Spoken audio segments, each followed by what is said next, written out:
आज आपण काजू केशर मोदक रेसिपी बनवणार आहे। रेसिपी खूप छान आहे आणि इझी आहे आणि कमी वेळात होणारी रेसिपी आहे। चला रेसिपीला सुरुवात करू। टाइम न वेस्ट करता काजू घेतलेले आहेत आधी। काजू गाईज आणि मिक्सरमधून आपण ग्राइंड केल्यानंतर चाळणीच्या सहाय्याने परत एकदा चाळून घ्यायचे। देन त्याच्यात आपण मिल्क पावडर ॲड केलेली आहे आणि 2 टेबलस्पून आपण घी घेतलेली आणि छान मिक्स करून घ्यायचं। आणि आपण साईडला पिस्ता पण मिक्सरमध्ये दळून घेतला। आता घ्यायचं पॅनमध्ये घालायची साखर आपल्याला आणि त्यात घालायचा हाफ ग्लास वॉटर।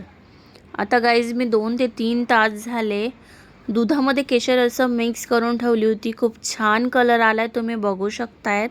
आणि हा कलर आपल्याला ह्या साखरेच्या याच्यात टाकायचा। आपल्याला काही पाक वगैरे बनवायचा नाही आहे म्हणून त्यात लगेच ॲड करायचं। एक उकळी काढायची। खूप सुंदर कलर आलेला आहे, बघू शकतात तुम्ही। आणि आपलं काजूचं जे मिश्रण आहे ते पण त्यात ॲड केलेलं आहे। जास्त शिजवायचं नाही, आपल्याला 2 ते 3 मिनिटं परतवायचं आहे। आणि आपण आता प्लेटमध्ये काढून घेतलेलं आहे। आणि आता पिस्त्याची जी पावडर बनवलेली ती टाकायची आधी आणि आपलं काजूचं मग जे मिश्रण आहे ते भरून घ्यायचं। मोदक ठस्यामध्ये टाकायचा आणि छान आपला मोदक ऑलमोस्ट आता रेडी आहे। गाईज तुम्हाला रेसिपी कशी वाटली मला कमेंटमध्ये नक्की सांगा।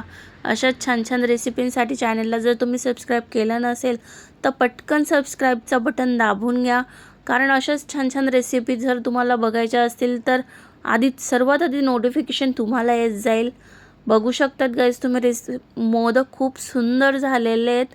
एकदा तुम्ही नक्की ट्राय करा। Thanks for watching.